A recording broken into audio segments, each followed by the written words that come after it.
Debate y cultura.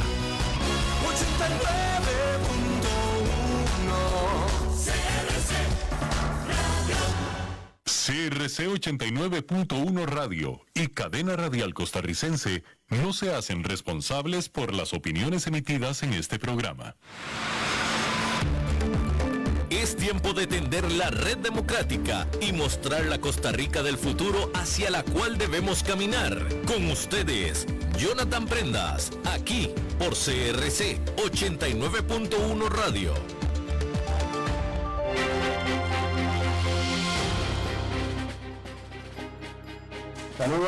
Saludos, ¿qué tal? Muy buenos días, tengan todos ustedes bienvenidos a un nuevo programa de Red Democrática, el programa que ya hace más de un año viene presentándoles a todos ustedes en tiempo real por medio de la FM 89.1 Radio y también de la manera virtual por medio de las plataformas Facebook, Twitter y YouTube en el canal de Red Democrática, las mejores voces, los especialistas más destacados del país, para poder generarle un criterio sólido a usted que nos está escuchando, amigo y amiga, en cualquier parte del país, sobre lo más importante del país, de Costa Rica, de nuestro país, en el entender de la democracia. ¿Y qué es el entender de la democracia? Toda aquella acción que nos va a generar un bien en el caminar y que tenemos que fortalecerlo o encaminar el rumbo para poder disfrutar de sus momentos más cálidos. El día de hoy iniciamos en Red Democrática un programa muy particular, una serie de programas muy particular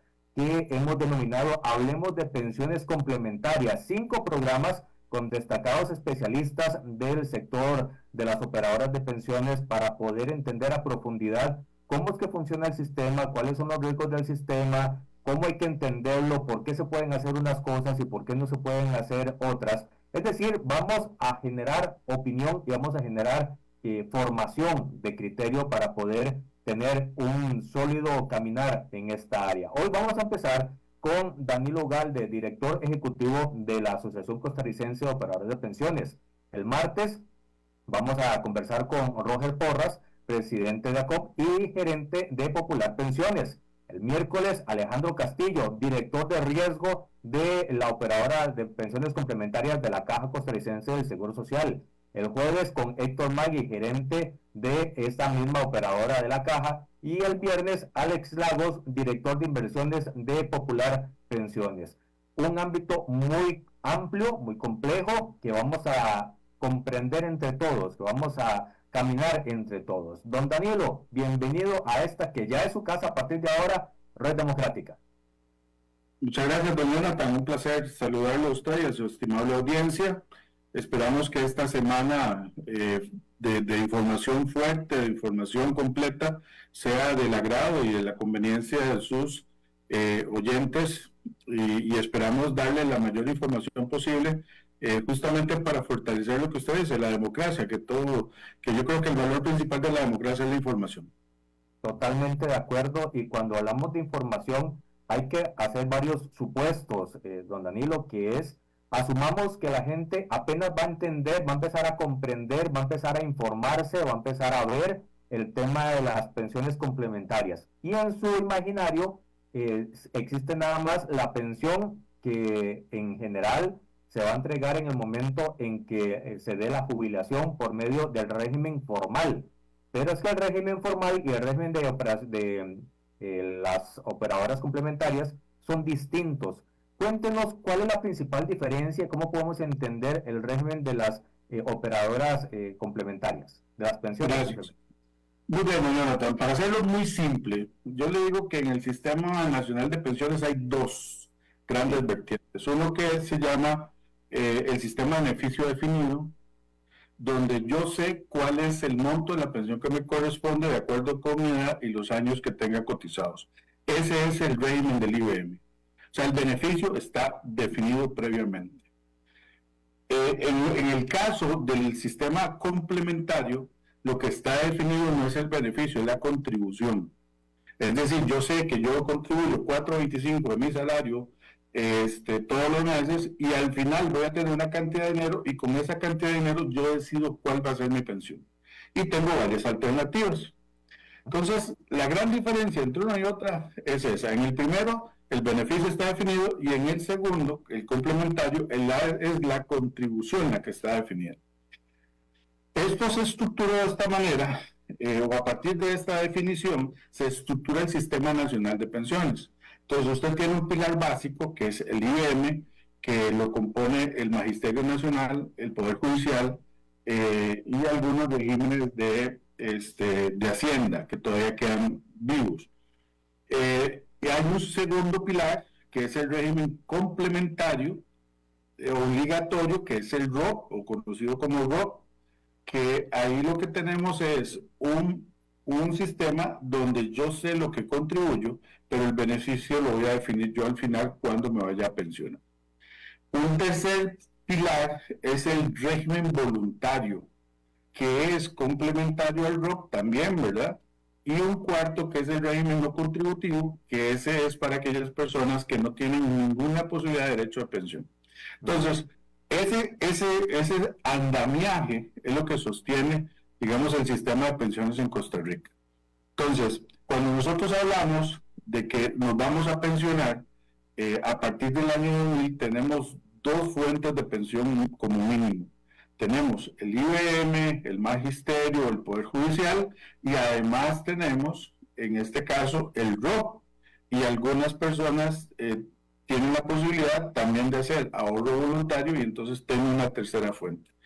Eso es a grandes rasgos como está estructurado el Sistema Nacional de Pensiones, y por eso siempre decimos que nosotros somos un complemento del régimen básico, porque la persona se pensiona por el régimen básico, y una vez pensionada tiene acceso a los recursos del ROP, pero si no se pensiona por el régimen básico, o mientras no lo haga, no puede acceder a los recursos del ROP. La otra gran característica, que ya es en cuanto al modelo de administración de los fondos de pensión, es que el IBM, el Poder Judicial y el Magisterio, el Poder Judicial y el IBM se basa en un sistema de reparto, donde los fondos que ingresan son los que van cubriendo las pensiones. El del Magisterio es un poquito diferente, no mucho, pero un poquito diferente, porque es un régimen de capitalización colectiva. Entonces, ahí lo que se pasa es que todos los fondos no se capitalizan en cuentas individuales, sino de manera colectiva.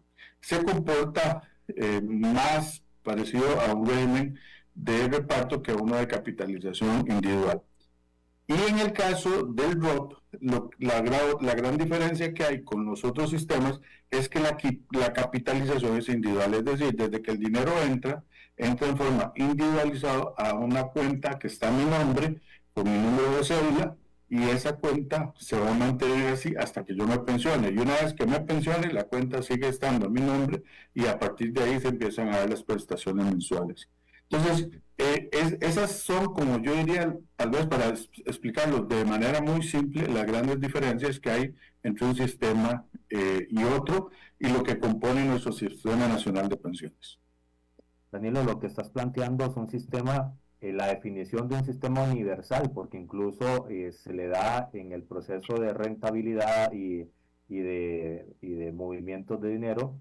Se piensa en aquellos, como estabas planteando, que no pudieron pues contribuir a la pensión durante su época laboral, y se les da al final una pensión no contributiva. Pero del sistema tradicional, o del sistema obligatorio y formal al complementario, hay una serie de condicionantes o de elementos que siempre son tema de conversación. Ya lo escribías, uno es el ROP, que la gente dice, me gustaría que me lo den antes de pensionarme o completo en el momento de la pensión, pero sí me gustaría que explicaras un poco cómo es el sistema de inversión, cómo es el sistema de uso de esos dineros que van entrando, que le permiten hacer como la rueda de una bicicleta, que le va generando la posibilidad al sistema de darle el dinero a los que en este momento ya están llegando a su pensión, y que con los que se están contribuyendo se está impulsando la bicicleta a futuro.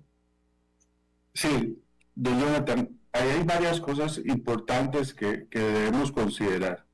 Lo primero es que, lamentablemente, nuestro sistema está todavía un poco lejos del sistema universal, porque las personas que contribuyen al IBM, en su mayoría, y las personas que contribuyen al ROP, son trabajadores asalariados. Sí. Muy pocas personas, realmente en relación con la totalidad de los trabajadores costarricenses, no asalariados contribuyen con el, digamos, con el seguro de trabajador independiente.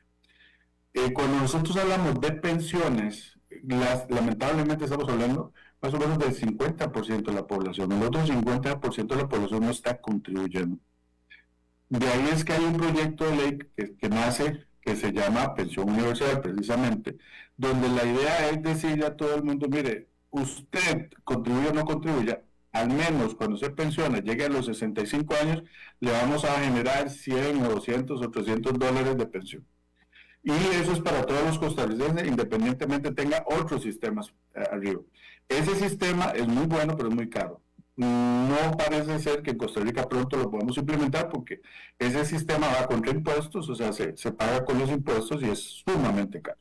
Pero, bueno, yo creo que aquí lo importante es que podemos hacer modificaciones a nuestro sistema para que los trabajadores independientes no solo contribuyan a la caja, sino también contribuyan al ROP. Y entonces tengan la misma condición que un trabajador, digamos, que está bajo una relación de dependencia con un patrón.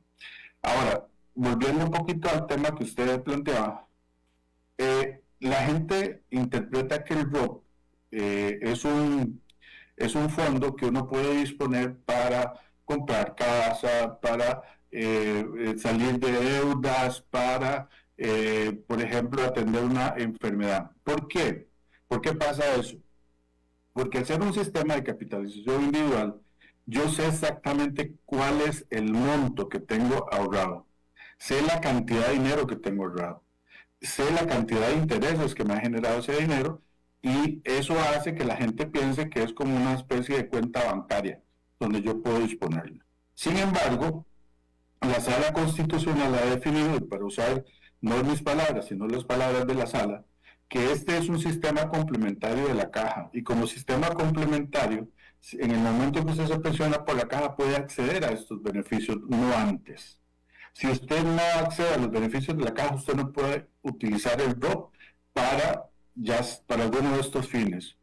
Que el ROP es parte de la seguridad social, es parte integrante de la seguridad social, y en consecuencia cubre las contingencias de invalidez, vejez o muerte, pero que está ligado a la caja. Ahora, ¿qué es lo importante de esto?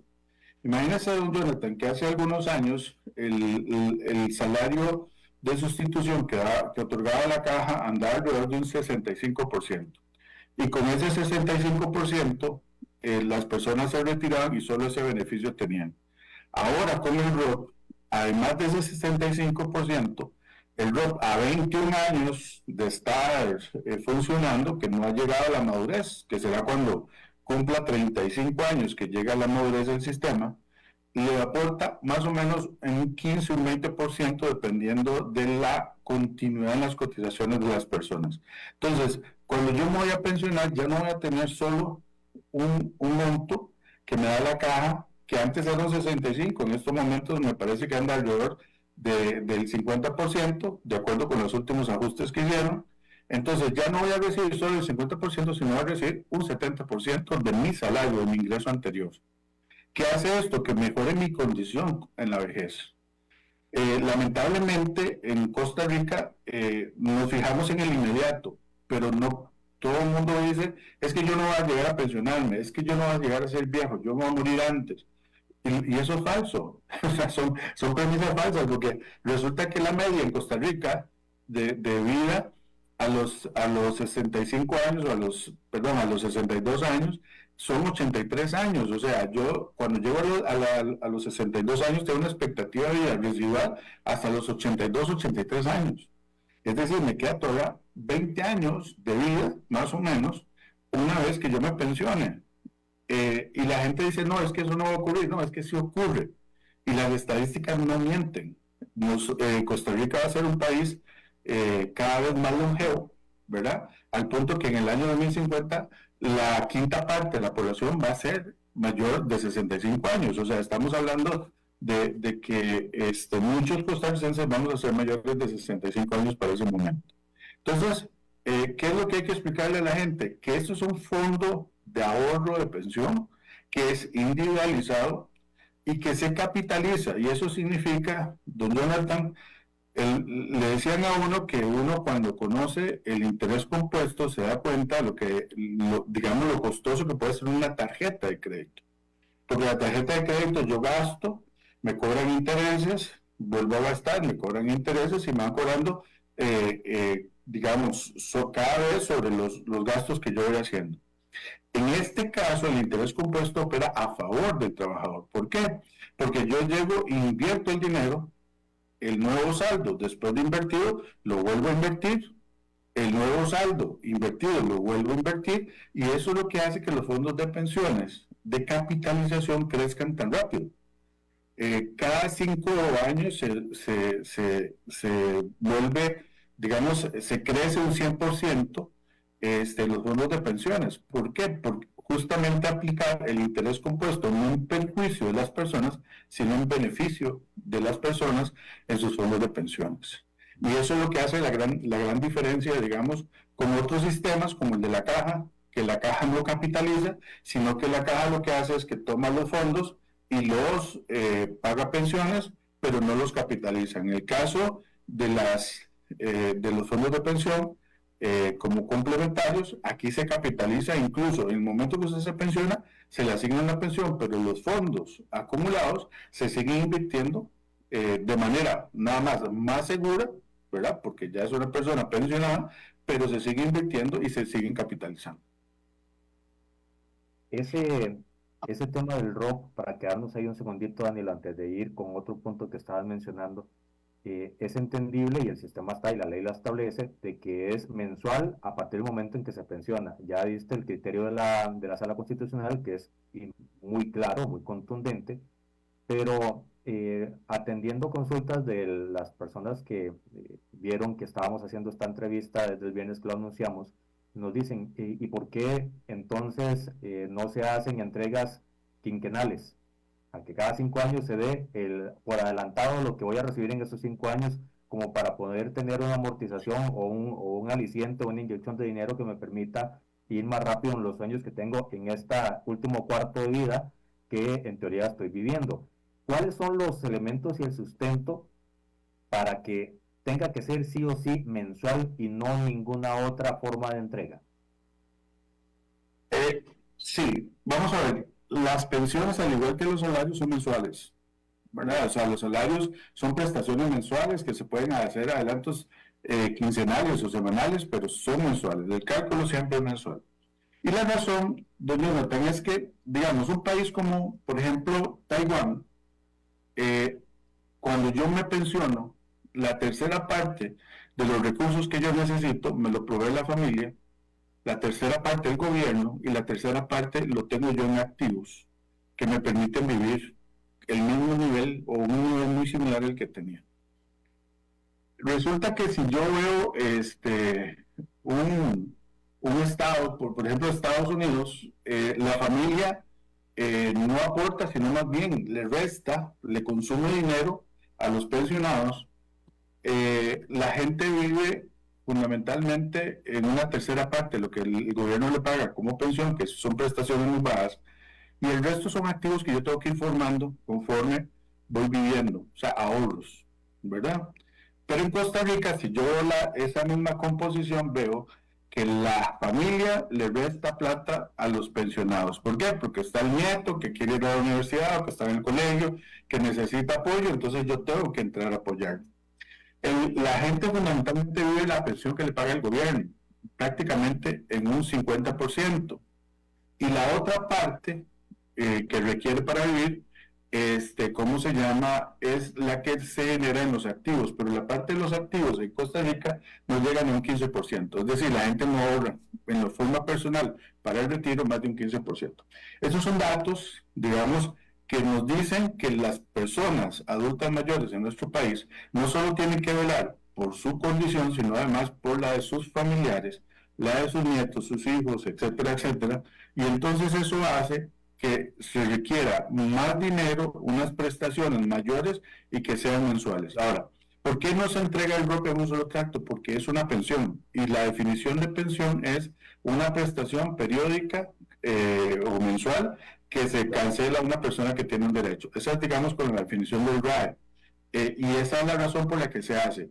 Ahora, ¿cuál es la finalidad de todo esto? Es que la persona tenga el ingreso del IBM, del Poder Judicial o del Magisterio, y además tenga un ingreso complementario del ROP para que pueda seguir viviendo con un sistema de vida similar al que tenía mientras trabajaba. No va a ser igual porque va a disminuir, pero por lo menos que esa disminución no sea tan violenta. Ahora, ¿por qué esto es importante, don Jonathan? Tal vez a veces nosotros nos perdemos en lo siguiente. Cuando yo me pensiono, yo lo que busco es, digamos, pasear un poco, hacer cosas diferentes a las que yo normalmente no hacía. Pero 10 años después de haber pasado eso, empiezan problemas de salud más severos, más abundantes. Yo necesito eventualmente asistencia o cuidado, dependiendo de mi condición de salud. Necesito una buena alimentación, necesito vivienda, y a veces esas cosas se van dificultando conforme uno va envejeciendo. Así es. Y después, cuando ya yo llego a los 80 años, 79, 80 años, yo lo que necesito es asistencia y salud. Entonces, si yo al principio le entrego el dinero a la gente, si el Estado toma la decisión de decirle, mire, costarricenses, le vamos a entregar el ROP en un solo tracto, lo que estoy haciendo es que dejo al descubierto las dos etapas adicionales de la vejez, que es cuando voy ocupando para enfermedades y tal, y cuando ocupa realmente asistencia para poder yo seguir viviendo. Esa parte es lo que se pretende evitar, y la idea es que el ROP alcance junto con el IBM durante todo este periodo. Por eso es que no se entrega así. El principio me parece en donde está el problema, y en la Asamblea Legislativa cada vez que conversábamos con usted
Compañeros en cadena, ¿me escuchan?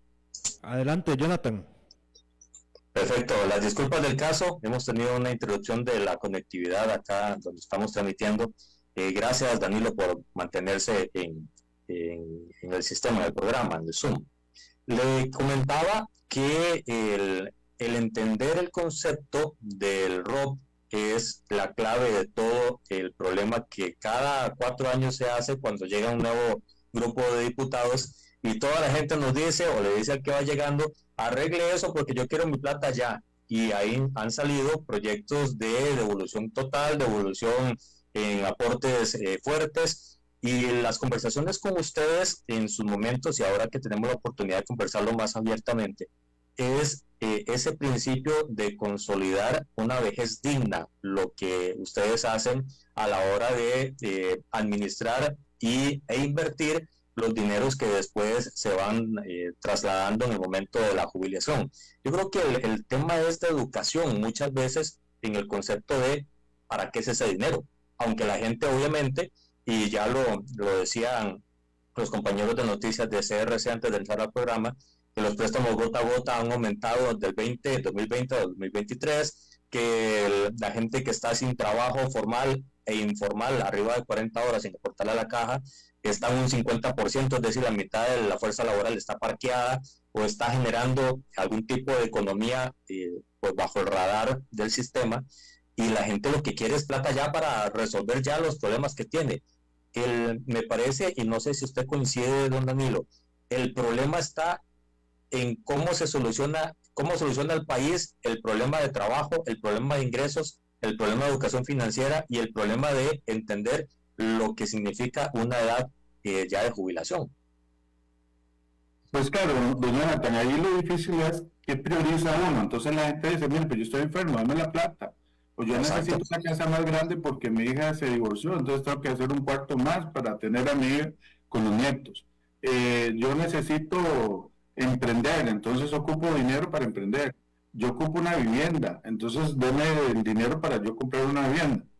Todos esos fines son loables y son, digamos, justificadas razones para disponer de dinero. El problema está en que uno no puede disponer el dinero de la vejez para los consumos inmediatos, porque entonces lo que hace es que, como usted bien lo señala, yo no voy a tener una vejez digna, no voy a tener suficientes ingresos para vivir bien. Y lo más triste de todo es, después de tanto esfuerzo, tanto trabajo, es ver a las personas en estado prácticamente de indigencia una vez que se pensionan. Después de haber trabajado 30 años para el gobierno, para una empresa, o 40 años en muchos casos, cuando las personas se deterioran y empiezan a vivir prácticamente de la asistencia médico-sanitaria, porque no tienen quien los cuiden, o porque no pueden comprar una medicina o tener un tratamiento privado diferente al que la caja ofrece, que a veces no es muy oportuno. Entonces, tal vez lo importante aquí es que la gente entienda que no es que las operadoras no quieren devolver, no es que las operadoras se oponen a eso, todo lo contrario. Si por nosotros fuera, ese no sería el problema. El problema está no en eso, sino que el sistema está diseñado para que sea un sistema de pensiones. Ahora, ¿qué tenemos que hacer nosotros? Bueno, permitirle a las personas que tengan acceso a un crédito mejor. Yo les decía en un ejemplo que en un día de estos, en una discusión que tuvimos en unas cámaras, les decíamos, bueno, nosotros, suponga que el ROP se utiliza para que la gente lo tenga de prima o de crédito de garantía para una casa. Resulta que la familia entonces adquiere una casa. ¿Qué pasa si la familia se divorcia, don Jonathan? Entonces, ¿a quién le queda la casa? ¿Y de quién era el fondo de pensiones? Esta persona, si se divorcia y hay que vender la casa, venderá la casa, pero los recursos no van a regresar al fondo de pensiones para seguir, digamos, con el retiro. Entonces ahí se acabó la discusión, o sea, ya la persona lo perdió. En países como Perú, como Chile, que hicieron retiros, están arrepentidos realmente, porque se dieron cuenta de que perdieron la oportunidad de tener mejores pensiones en el futuro por atender una situación coyuntural amparado a la pandemia.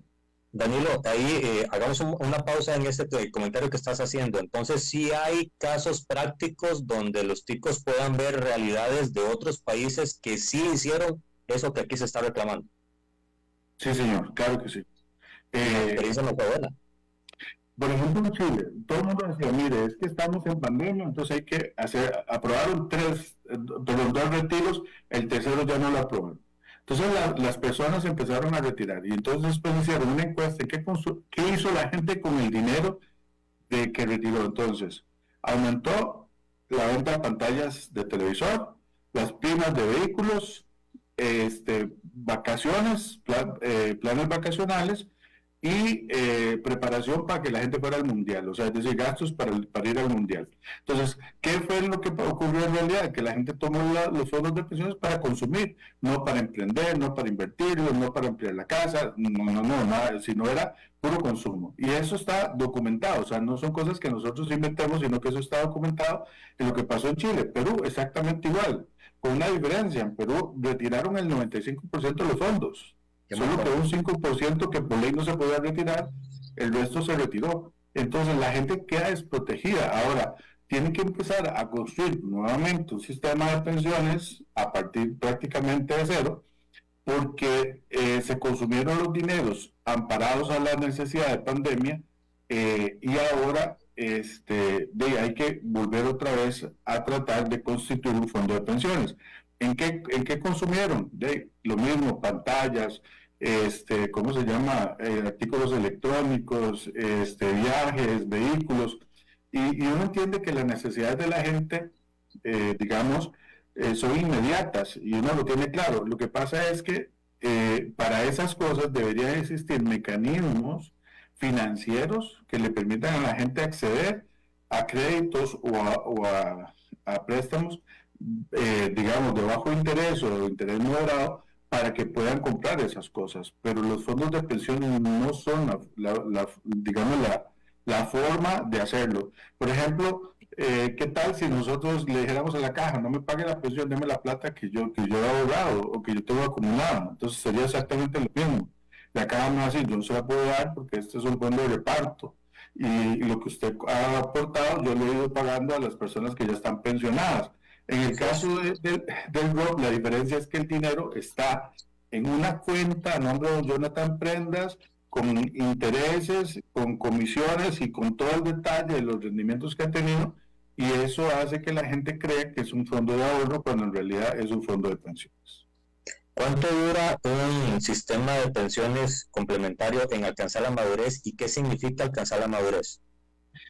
Vamos a ver, don Jonathan, digamos, cualquier fondo de pensiones más o menos tarda 35 años en madurar. No importa el que sea complementario o no.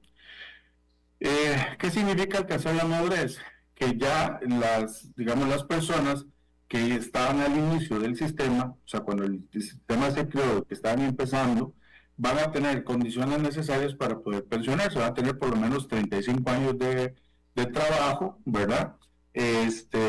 Y eso son como más o menos las cuotas que normalmente se piden en los sistemas de pensiones. Entonces, la madurez significa que las personas que estaban en el año 2000, cuando salió la ley, van a estar, digamos, con posibilidad de jubilación.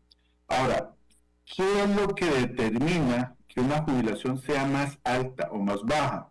Hay dos condicionantes muy importantes. Uno, la tasa de interés, que eso en el caso de Costa Rica, el manejo de las operadoras ha sido muy bueno, y los crecimientos en tasa de interés ha sido bueno históricamente, con algún bache que se tuvo en el año 2002 por un tema de economía global que afectó, que dicho sea de paso, y aprovecho su programa para decirle a la gente que ya se recuperaron todas las minusvalías, y más bien las operadoras están más bien creciendo por encima de los montos o de los valores que estaban antes del 2002.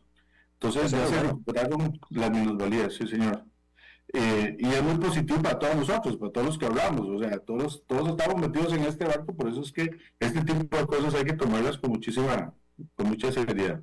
La otra parte que, digamos, que es importante, es lo que se llama la densidad de cotización, don Jonathan, es cuántas cotizaciones realmente usted hace. ¿Por qué?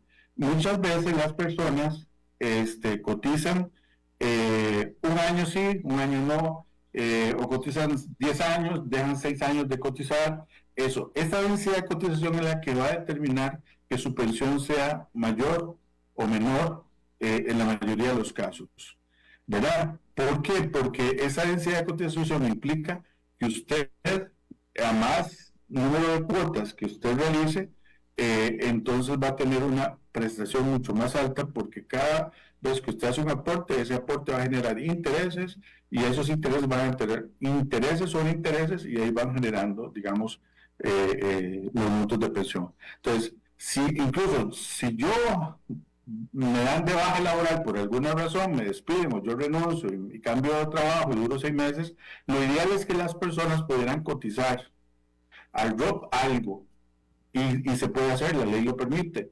Entonces, si yo estoy de baja laboral, entonces yo voy cotizando lo que puedo al ROP, ¿verdad? Mientras me enrolo en otro trabajo. Y eso hace que mi pensión siempre vaya a ser muy alta, más alta que el promedio. Danilo, ¿cuáles son los condicionantes que pueden generar tormentas en el sistema de pensiones? Vamos a ver, don Jonathan, el sistema de pensiones complementarios se basa, digamos, o utiliza el sistema económico nacional y mundial para desarrollarse. Las operadoras de pensiones, y eso lo van a ver ustedes en el transcurso de la semana, con mucho detalle, toman los dineros, y en forma general se los menciono, toman los dineros de los trabajadores que le ingresan a través del CICERE, inmediatamente los invierten, ¿verdad? Las inversiones pueden ser a nivel local, en Costa Rica. La principal fuente de inversión en Costa Rica lamentablemente es el Ministerio de Hacienda y el Banco Central. En la parte privada habrán 2 o 3 empresas, digamos, que puedan emitir papeles que las operadoras, papeles financieros que las operadoras puedan comprar. Y si no, hay que tomar los dineros, convertirlos en dólares e invertirlos en el mercado internacional.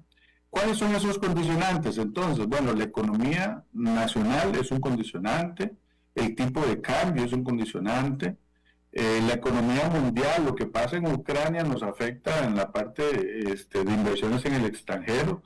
Si se reelige Joe Biden o llega Donald Trump al poder, eso es un condicionante también que nos afecta. Es decir, hay muchas cosas que afectan la economía porque los mercados bursátiles se afectan por todas estas cosas. Por ejemplo, si el precio del crudo, del petróleo, está más o menos caro, eso afecta, digamos, los mercados y afecta también las inversiones. ¿Qué es lo que hacen las operadoras? Diversificar.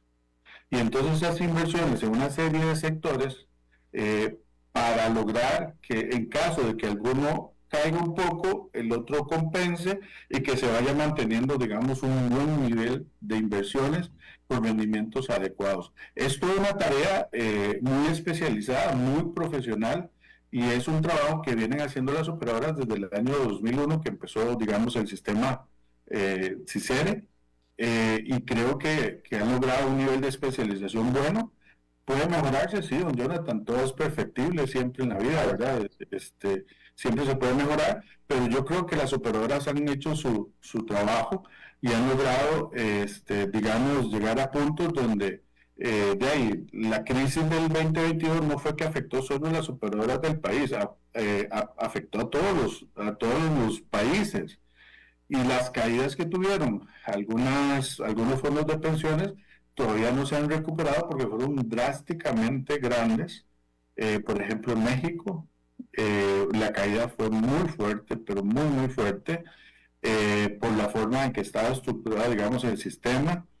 Y otros países también tuvieron, digamos, importantes digamos, afectaciones. En el caso costarricense, en cuestión de un año y par de meses, ya se logró el punto de equilibrio anterior, es decir, ya se recuperaron todas las minusvalías y a partir de hace un par de meses se han venido recuperando ya las carteras más bien por encima de los niveles que estaban en el año 2002 cuando tuvimos esa fuerte crisis. Eso habla de que el sistema es sólido y fuerte y está caminando bien. Eso justamente, doña, eso son pruebas de que las operadoras y la Superintendencia de Pensiones han establecido un sistema de control, un sistema de inversión, un sistema de operación, de administración que es fuerte y que está considerando, vamos a ver, una operadora, y eso es muy interesante porque la gente cree que invertir es nada más, déjame ver dónde voy, quién ofrece algo para ver qué compro. No, eso no se hace así. Es todo un sistema muy complejo, bastante más complejo que eso. Pero las operadoras yo creo que han sabido leer varias cosas. Es cuando yo analizo cuál va a ser mi estructura de inversiones, tengo que ver cuáles son los riesgos a los que me voy a enfrentar. Entonces las operadoras han hecho análisis de riesgo muy robustos para saber y entender que, por ejemplo, el tipo de cambio que nadie se esperaba que bajara de 700 a 520 y que se mantuviera y que es posible que todavía baje un poco más, que ese gran salto, ¿verdad?, fuera a afectar los fondos de pensiones. Bueno, los afectó, pero entonces, ¿qué hicieron las operadoras? Rebalancear un poco los portafolios y abandonar un poquito dólares y empezar a invertir más en colones, porque era la forma de compensar y balancear. Bueno, se hizo y entonces ya la afectación no es tan drástica como pudo haber sido en otros momentos si no se toman las medidas correctivas. ¿Y por qué se hace esto? Porque ya en algún escenario de riesgos que uno diría, esos están locos, que hizo ese escenario, bueno, se dio. La guerra de Ucrania es otro escenario donde usted jamás pensó que Rusia fuera a invadir Ucrania y que eso afectara a la economía, sobre todo pensando que Ucrania es el granero de Europa, ¿verdad? Y es donde sale el gas, el petróleo y todo para Europa. Pero sin embargo, bueno, se logró sortear eso también. ¿Cómo? Diversificando y analizando riesgos, Jonathan. Danilo, cuando estábamos en la asamblea, y es así desde hace bastantes años, ustedes habitualmente están asistiendo a comisiones legislativas, no solo a defender el punto de trabajo, sino a proponer, porque también de la mejora continua, como usted bien lo establece, está hecho el camino hacia adelante. ¿Cuáles son los puntos que jurídicamente ustedes ven perfectibles, que es importante seguir en un diálogo franco con las diferentes fuerzas políticas, con el gobierno, con la misma SUPEM que necesita también ir trabajando todo el sistema?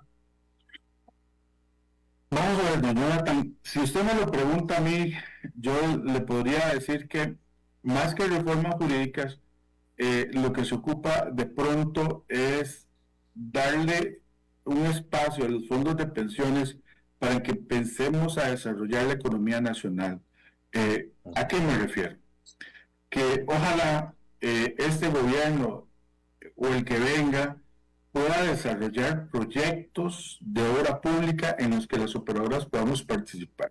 O sea, las operadoras no son felices sacando los dineros de los costarricenses a invertir en el extranjero. O sea, eso no lo hace feliz a nadie, porque uno como patriota dice, no, yo primero mis dientes, luego mis parientes, decían los viejillos. O sea, no debería estar invirtiendo en el país. ¿Qué es el problema? Que la obra pública que ahí se está desarrollando se hace con empréstitos, se hace con créditos y no se está haciendo con fondos de pensiones. Las operadoras perfectamente pueden ir y comprar el contrato de la Ruta 27, traerlo al país y desarrollarlo, pero para eso se requieren algunas condiciones que el Estado tiene que darle. Y esto son decisiones más... No, son decisiones más administrativas, don Jonathan, son decisiones más de política pública que de reformas legales, porque las reformas, todas las leyes lo permiten. Por ejemplo, el gobierno quisiera hacer una carretera, digamos, a 6 carriles para el aeropuerto, o 8 carriles. Bueno, entonces, ¿qué es lo que hay que hacer ahí? Bueno, ver cuánto cuesta eso, ampliarlo, poner los peajes y sacarlo a un sistema donde las operadoras puedan invertir. Pero en estos momentos la decisión del gobierno ha sido buscar créditos a nivel internacional y no desarrollar obra pública. Hemos hecho intentos, perdón. Básicamente es el estilo que demanda el Ejecutivo, porque sí está habilitado para poder hacerlo de esa forma. Correcto. Entonces hemos estado tratando con ellos de explicarle un poco cuáles son las necesidades que las operadoras tienen, y creo que existe la posibilidad de que pronto salgan con alguna propuesta, pero para las operadoras es importante poder desarrollar hospitales, poder desarrollar carreteras, poder desarrollar escuelas, siempre y cuando haya un sistema que nos permita participar. ¿Por qué? Porque las operadoras no pueden ir a comprar una carretera o no pueden ir a comprar una escuela. Las operadoras invierten a través de un fideicomiso, a través de un fondo de inversiones, y este fondo de inversiones es el que se encarga de hacer la construcción o hacer el desarrollo. porque las operadoras no sabemos de construcción, nosotros no somos expertos en construcción. Por ejemplo, ojalá pudiéramos desarrollar vivienda, pero vivienda digamos para personas de bajo nivel, no viviendas para hacer torres de edificios de 200 o 300 mil dólares. No, yo digo, ojalá pudiéramos hacer vivienda para las personas que atiende el Bambi, pero ya con números y con cantidades suficientes de dinero para que haya una cobertura más amplia. Ese tipo de cosas es lo que las operadoras quisiéramos hacer con el dinero de los costarricenses en Costa Rica. El problema es que no tenemos, digamos, o no se ha generado tal vez en el sector público, porque es ahí donde tiene que generarse esto, digamos, la sinergia necesaria para poder hacer estos desarrollos. Yo sí creo que este gobierno ha hecho algunos esfuerzos importantes y tal vez lo logre por lo menos un par de proyectos antes de que finalice el gobierno de esta magnitud. Y ojalá que eso sirva de base para que gobiernos futuros lo puedan todavía maximizar. Y es atractivo el sistema de financiamiento por medio de las pensiones a nivel de comparativo con empréstitos internacionales. Vean, Jonathan, la verdad es que históricamente el empréstito es un poquito más barato que la inversión de un fondo de pensiones. La diferencia está en que el empréstito es para pagarle intereses a un acreedor internacional. En cambio, usted paga los intereses o los rendimientos a una operadora y se lo está retribuyendo a los trabajadores costarricenses. O sea, no es una mala inversión pagar un poquito más para beneficio de los mismos costarricenses. Y tampoco son diferencias abismales.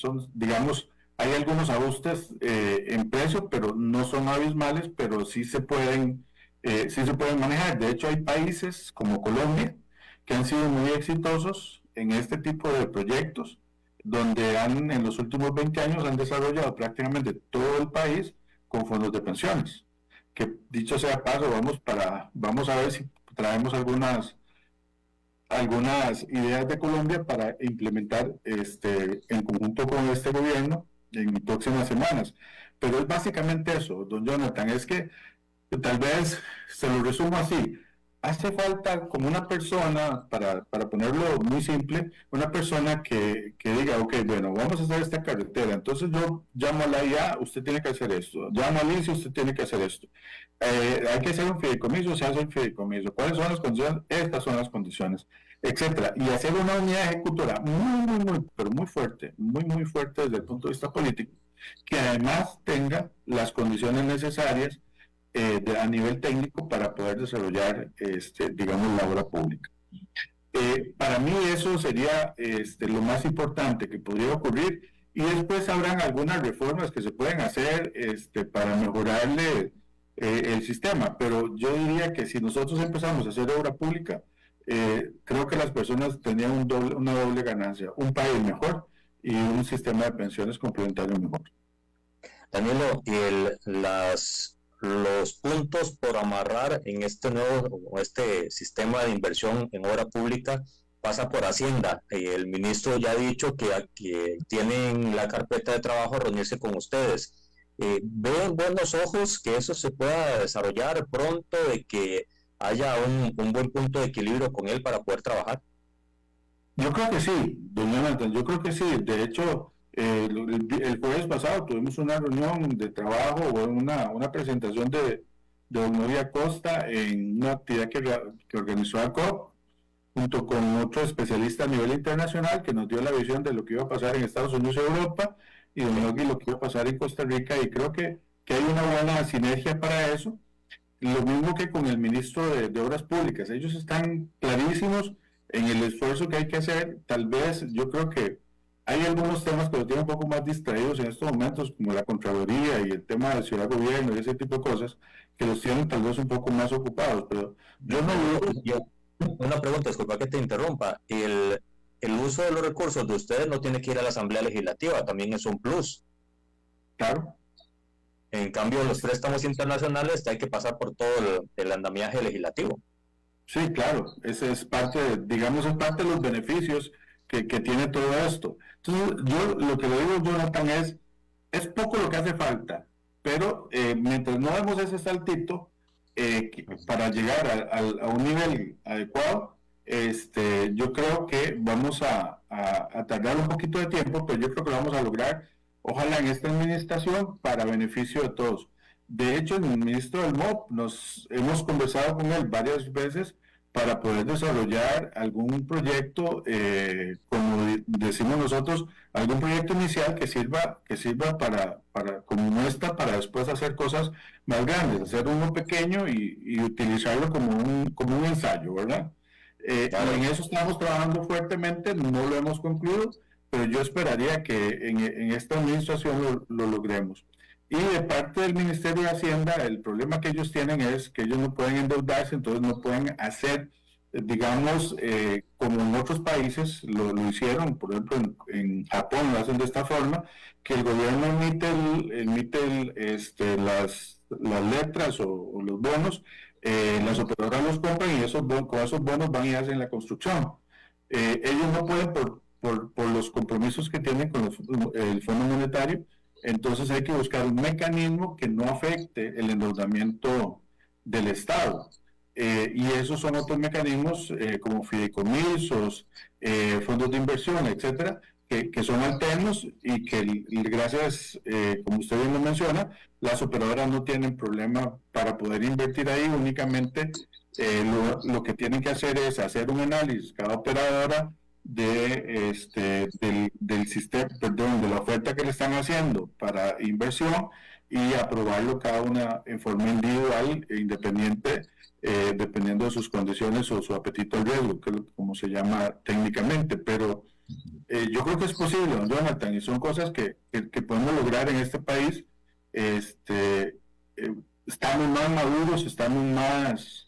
Yo digo que la administración pública está más fuerte y consolidada en estos temas y creo que pronto lo podemos desarrollar.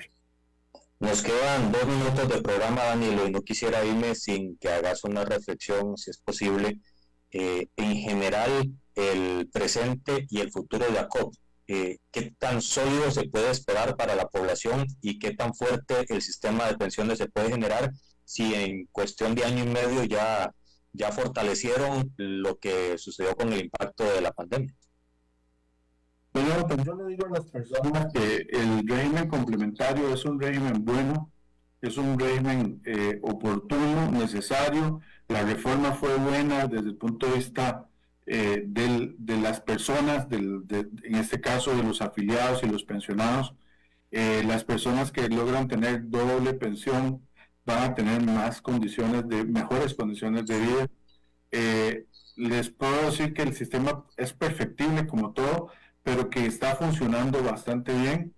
En la asociación nosotros lo que hacemos es que procuramos que todas las decisiones que tomen las operadoras tengan como centro el afiliado y el pensionado. Es decir, en ACOP, a diferencia de lo que algunos diputados nos han dicho, ustedes son como una cámara, como un sindicato, etcétera. Nosotros lo que hacemos es que trabajamos para que las operadoras tengan en sus decisiones al afiliado en el centro. Si vamos a proponer una modificación, que esa modificación sea para beneficio del afiliado. Si se van a hacer inversiones internacionales, que se tenga presente que la diversificación es importante para el afiliado. Es decir, ACOP funciona como una suerte de representación de los afiliados dentro de la toma de decisiones que hacen las operadoras a nivel general. Y creo que eso es bueno, creo que eso ayuda, creo que eso es conveniente. Y la otra parte es decirles que en lugar de debilitar el ROP o debilitar el IBM, lo que tenemos que hacer es fortalecerlo, porque nuestra población va a ser cada vez más vieja. Decía don Rosero Bixby que en Costa Rica nunca vamos a pasar de 6 millones de personas, porque la tasa de fecundidad es tan baja que Costa Rica se va a volver un país viejo, y que cuando lleguemos a 6 millones de personas, lo que va a hacer es que va a empezar a bajar el número de personas que poblamos Costa Rica. Entonces, si ese es nuestro destino y es lo que escogimos, porque la gente no tiene hijos, porque prefieren tener una mascota que un hijo, entonces yo creo que lo propio es proteger a las personas que potencialmente vamos a ser adultos mayores en el mañana. Danilo, muchísimas gracias por compartir con Red Democrática el día de hoy. Gracias a ustedes por la oportunidad y los felicito por el programa, y ojalá que a las personas que nos siguieron el día de hoy pues hayan tenido alguna información que les haya llenado el vacío o la necesidad de tener más datos sobre el ROP y el Sistema Nacional de Pensiones. Esperamos que así sea. Igual lo vamos a estar complementando con los programas del martes, miércoles, jueves y viernes, porque esta serie de Hablemos de Pensiones Complementarias vamos a seguirla haciendo en Red Democrática toda la semana, así que no se aparte del dial 89.1 FM de 10 a 11 y en las redes sociales. En unos minutos, en el canal de YouTube de Red Democrática, vamos a estar poniendo este programa para que lo puedan volver a ver. Hasta mañana, si Dios así lo permite.